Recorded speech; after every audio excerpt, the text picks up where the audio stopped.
दोस्तों,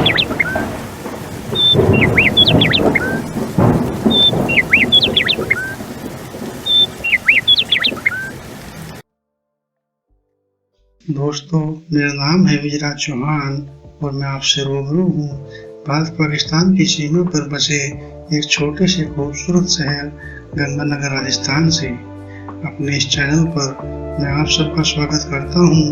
यहाँ पर आप मेरे लिखे नाटक, उपन्यास और कहानियाँ मेरी आवाज़ में सुन सकते हैं। दोस्तों, चलिए शुरू करते हैं आज के उपन्यास को।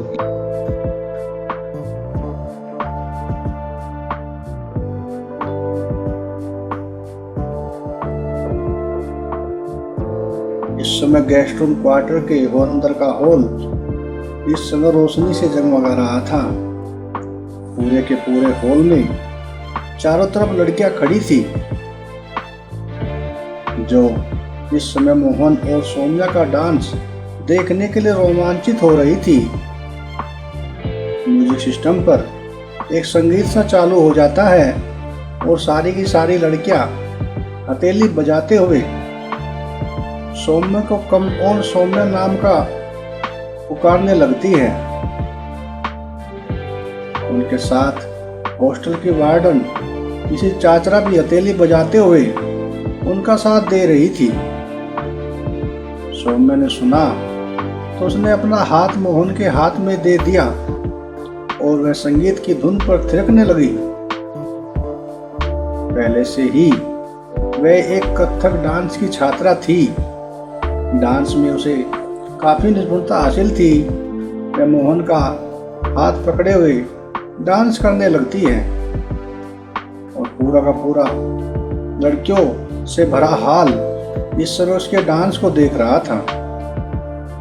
वह कभी मोहन के आगे तो कभी मोहन के पीछे चारों तरफ चारों दिशाओं में अच्छी तरह से डांस करती है और चारों तरफ घूमने लगती है। डांस करते हुए उस समय उसे ऐसा महसूस हो रहा था मानो उसकी सारी तमन्नाएं पूर्ण हो गई हो। इस समय उसके कदम ऐसे थिरक रहे थे जैसे किसी मरुभूमि पर बारिश की बूंदें पड़ने के बाद थिरकती है। मोहन के साथ डांस करते हुए उसे मदहोशी सी छा जाती है जो किसी नशे की भांति उसके मन में धीरे धीरे समाती जा रही थी। इधर मोहन की हालत भी ज्यादा अच्छी न थी। वह कभी डांस के समूह में शामिल तक न हुआ था। उसने इस तरह से एक लड़की को अपने चारों तरफ डांस करते हुए देखा तो वह भी थोड़ा सा असहज हो जाता है और वह भी सौम्या का हाथ पकड़े हुए चारों दिशाओं में उसके साथ डांस करता है।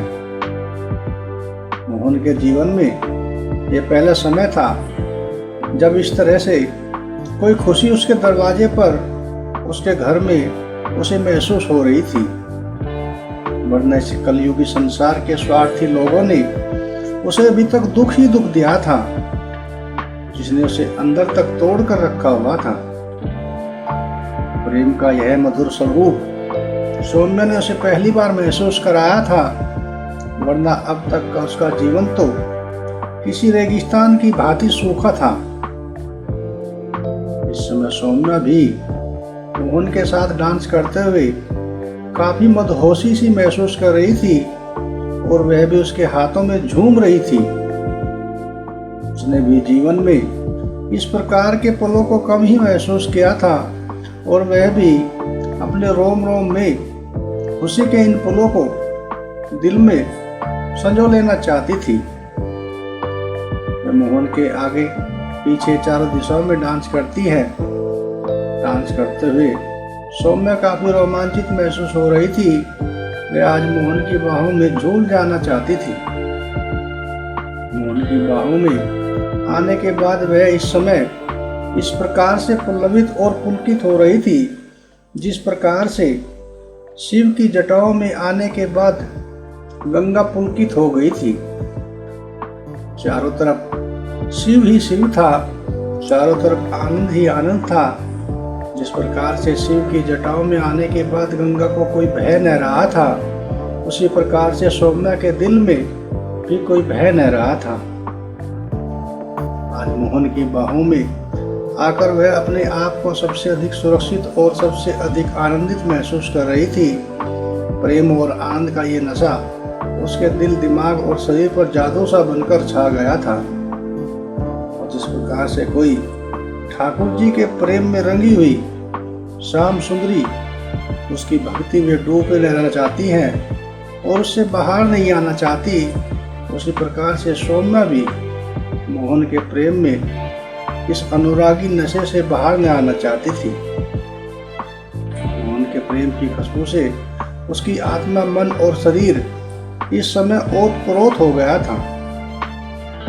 वह मोहन के चारों तरफ डांस करते हुए अपने दोनों हाथों को ऊपर उठाते हुए पीछे की तरफ अपनी आंखें बंद करते हुए मोहन की बाहों में झूल जाती है। मोहन भी दोनों हाथों से उसको संभालते हुए उसके ऊपर झुक जाता है। इस समय सौम्या मोहन की बाहों में इस तरह से बह गई थी जिस प्रकार से गंगा शिव की जटाओं में बह गई थी। उसके खुले लंबे काले बाल पीछे की तरफ लटक जाते हैं, उसके दोनों हाथ भी पीछे की तरफ लटक जाते हैं। प्रेम के इस सैलाब को सौम्या अपने अंदर समा लेना चाहती थी। वह अपनी आंखें बंद कर लेती है। अचानक ही उसे अपने चेहरे पर पानी की कुछ बूंदें सी गिरती महसूस होती है। मोहन की बाहों में झूलती सौम्या ने अपनी आंखें खोलती है तो शिव की लाल आंखों के समान दो जलती मोहन की आंखें दिखाई देती है, जो इस समय आग की लपटों की भांति जले जा रही थी।